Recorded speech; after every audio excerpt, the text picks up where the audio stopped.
Kasus Brigadir J membuktikan kebenaran ucapan Habib Rizik, Kompolnas, Komnas HAM, Propam, Polri ikut terlibat. Berikutnya siapa lagi? Allah punya cara indah. Allah punya acara ajaib ya kawan. Allah punya cara kadang-kadang yang nggak terlintas di benak kita. Allah punya cara kadang-kadang dikeluarkan yang dulu kita nggak pernah tahu kalau itu orang terlibat ya kawan. Kita nggak pernah tahu tuh kalau orang ini terlibat. Tapi Allah buka satu-satu. Yang kita nggak tahu jadi tahu, saudara. Dalam bentuk apa? Dalam bentuk dejavu. Dalam bentuk dejavu artinya dalam bentuk suatu peristiwa yang hampir mirip, hampir serupa ya kawan. Serupa cara menghilangkan buktinya, serupa cara membungkam saksinya, serupa yaitu cara-cara ngebohongnya saudara, serupa cara-cara yaitu merekayasa dongeng kasusnya saudara. Subhanallah. Jadi kalau kita yang melakukan pembalasan belum tentu seindah itu, nggak bakal mampu sehebat itu. Tapi kalau Allah subhanahu wa ta'ala yang sudah melakukan pembalasan, kita akan lihat berapa banyak keajaiban yang akan terjadi. Doa orang-orang yang terzalimi dimakbulkan oleh Sang Pencipta, ungkapnya. Kata Ki Surau, Kadif Propam Irjen Verdi Sambo pernah menangani oknum kepolisian yang terlibat dalam pembunuhan 6 laskar FPI. Publik pun kecewa oknum polisi yang terlibat kasus pembunuh 6 laskar FPI tidak dihukum, jelas Ki Surau. Ki Surau mengatakan mubahalah HRS jangan dibuat main-main karena seorang cucu Rasulullah dan mempunyai keikhlasan tinggi. Lihat saja publik pun tertawa pernyataan polisi CCTV di lokasi kejadian mati. Ini sangat aneh, papar Ki Surau. Tatkala terjadi suatu pembunuhan di antara mereka, terjadi suatu kezaliman di antara mereka, kemudian mereka saling tuduh satu sama lainnya ya ikhwan. Fitnah sana, fitnah sini, ribut, gaduh, saudara. Terjadi keonaran, tapi akhirnya apa yang terjadi? Allah ungkapkan apa-apa yang mereka sembunyikan, saudara. Nah, jadi kita lihat saja episode berikutnya ya kawan. Ya bisa jadi ini adalah efek mubahalah, tapi saya hanya membahas atau memberikan analisis terhadap apa yang zohir. Yang zohir itu ada kemiripan kasus KM50 dengan kasus Baradian.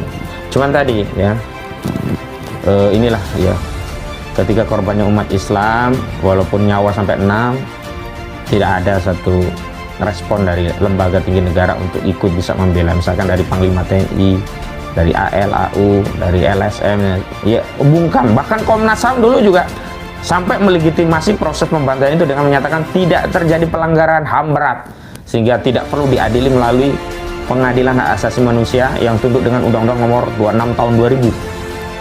Akhirnya apa? Ya pengadilan biasa. Padahal kita melihat itu terjadi pelanggaran HAM berat. Kalau itu memang fungsi Komnas HAM untuk menyelidiki kasus pelanggaran HAM, kalau tidak ya hanya melegitimasi, akhirnya menjadi semacam stempel.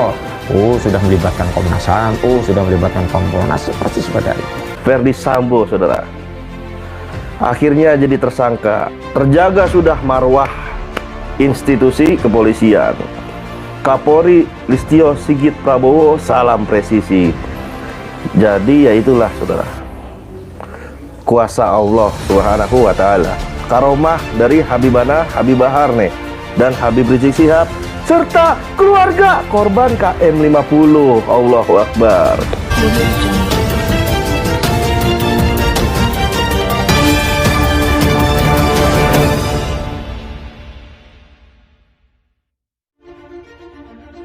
Penanganan kasus Brigadir J atau Nofriansah Yosua Huta Barat yang dilakukan Polri hingga Komnas HAM disoroti oleh pegiat media sosial Lukman Simanjuntak. Pegiat media sosial itu menyindir penanganan kasus Brigadir J yang melibatkan banyak lembaga seperti Komite Kepolisian Nasional atau Kompolnas, Komisi Nasional Hak Asasi Manusia atau Komnas HAM, hingga Divisi Profesi dan Penanganan atau Divpropam Polri. Lukman turut menautkan tangkapan layar artikel berisi ucapan mantan Imam Besar Front Pembela Islam atau FPI, Habib Rizik Syihab, yang menyebut bahwa Indonesia darurat kebohongan. Diketahui kasus Brigadir J turut melibatkan Polres Metro Jakarta Selatan sebab tempat kejadian perkara atau TKP penembakan Brigadir J terletak di rumah dinas Irjen Verdi Sambo yang bertempat di wilayah Jakarta Selatan, tepatnya di Kompleks Polri Duren 3. Selain itu, Kompolnas, Komnas HAM, dan Divpropam juga terlibat dalam penanganan kasus pembunuhan Brigadir J. Kendati demikian, mantan Kadif Propam Polri Irjen Verdi Sambo kini jadi 1 dari 4 tersangka dalam kasus tersebut. Bahkan, Verdi Sambo disebut menjadi otak di balik pembunuhan berencana itu. Kapolres Jaksel, Kompolnas, Komnas HAM, Kadif Propam pada kasus Brigadir J sudah membuktikan ucapan HRS. Berikutnya bisa saja bagian forensik pada otopsi pertama dan entah siapa lagi, ungkap Lukman Simanjuntak yang dikutip dari Twitter pribadinya @hipohan Jumat 12 Agustus 2022. Lukman Simanjuntak turut menautkan tangkapan layar artikel dari Detik berjudul Habib Rizik, Negeri Ini Darurat Kebohongan. Kapolres Jaksel, Kompolnas, Komnas HAM, Kadif Propam pada kasus Brigadir J sudah membuktikan ucapan HRS. Berikutnya bisa saja bagian forensik pada otopsi pertama dan entah siapa lagi. Lukman Simanjuntak @hipohan 12 Agustus 2022. Diketahui dalam penanganan kasus pembunuhan Brigadir J, fakta-fakta mengenai kematiannya terus berubah-ubah. Bisa dikatakan hal ini sesuai dengan ucapan Habib Rizik Syihab yang menyebut bahwa negeri ini darurat kebohongan. Sebelumnya Habib Rizik sampai menyampaikan mengenai revolusi akhlak dengan cara yang berakhlak usai dinyatakan bebas bersyarat dengan status tahanan kota pada Rabu 20 Juli 2022 lalu.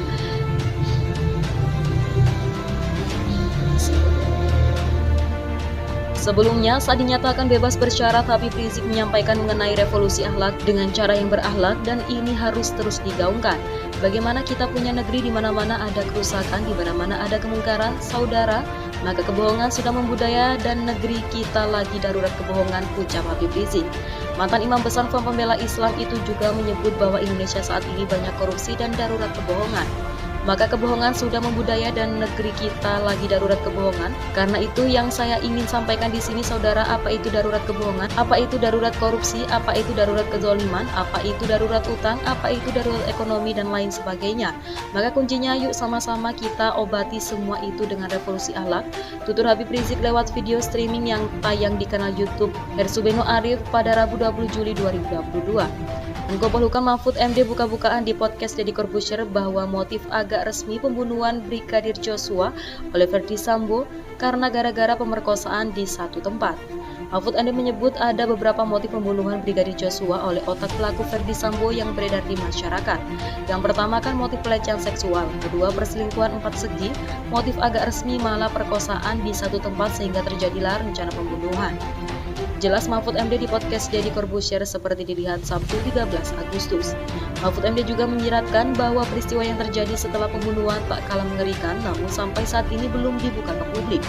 Sampai sekarang kan belum ada yang tahu apa yang terjadi di Jumat sore 8 Juli sampai Senin sore di tempat itu dan orang-orang itu kemana nanti biar diungkap di pengadilan, jelas Mahfud. Itu udah ada yang tahu sampai sekarang, Komnas HAM saya tanya ndak tahu, tambahnya. Mahfud menyatakan Komnas HAM sulit mengorek informasi dari Ferdy Sambo maupun istrinya Putri Chandrawati. Irjen Ferdy Sambo baru bisa disentuh setelah Polri membentuk tim khusus yang diketuai oleh Wakapolri Komjen Gatot Edi Pramono. Komnas HAM sulit memeriksa Sambo, memeriksa istrinya tidak bisa disentuhkan kala itu, kan baru sesudah dibentuk tim sus baru bisa disentuh, itu pun tidak langsung, katanya. Nah yang begini ini saya kawal, orang bilang saya ikut campur, saya ndak ikut campur ke pro justisianya, tandas Mahfud MD. Terkait peristiwa pembunuhan Brigadir Joshua di rumah Ferdy Sambo ini, anggota Kompolnas 10 tahun lalu pun memberikan bocoran atau informasi ke Mahfud MD bahwa Ferdy Sambo sekitar 10 tahun yang lalu atau tahun 2012 sudah pernah dipanggil Kompolnas karena kasus tertentu. Kompolnas 10 tahun lalu pun ada yang melapor ke saya, dia pernah periksa Ferdy Sambo, track recordnya pasti banyak lah, katanya. Menanggapi adanya kebohongan dalam kasus Brigadir J, Ketua Partai Umat Mustafa Nahrawardaya mengatakan bahwa hal ini sesuai dengan omongan ex-Imam Besar Front Pembela Islam, Habib Rizik Syihab, kala yang dibebaskan dari penjara beberapa waktu lalu. Sebelumnya diketahui, Habib Rizik menegaskan bahwa ia akan tetap berjuang membela hak-hak umat dan tidak akan mengkhianati umat usai dinyatakan bebas bersyarat dengan status tahanan kota pada Rabu 20 Juli 2022. Dalam konferensi persnya usai bebas, Habib Rizik juga menggaungkan revolusi akhlak untuk melawan kezaliman yang terjadi di tanah air. Mantan Imam Besar FPI itu juga menyebut bahwa Indonesia saat ini banyak korupsi dan darurat kebohongan. Maka kebohongan sudah membudayakan dan negara kita lagi darurat kebohongan. Karena itu yang saya ingin sampaikan di sini saudara, apa itu darurat kebohongan? Apa itu darurat korupsi? Apa itu darurat kezaliman? Apa itu darurat utang? Apa itu darurat ekonomi dan lain sebagainya. Maka kuncinya yuk sama-sama kita obati semua itu dengan revolusi akhlak. Tutur Habib Rizik lewat video streaming yang tayang di kanal YouTube Hers Subeno Arif pada Rabu 20 Juli 2022.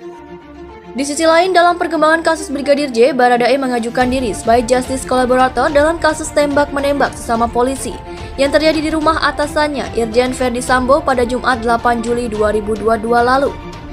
Berbeda dengan keterangan awal, Baradae mengungkap tidak ada insiden baku tembak dalam kasus pembunuhan Brigadir J, melainkan eksekusi. Nama mantan Kadif Propam Polri Irjen Verdi Sambo tengah ramai diperbincangkan seusai kasus tewasnya Brigadir J di rumah dinasnya mencuat. Banyak masyarakat yang mengkaitkannya dengan peristiwa KM50 yang menewaskan 6 laskar FPI di Indonesia.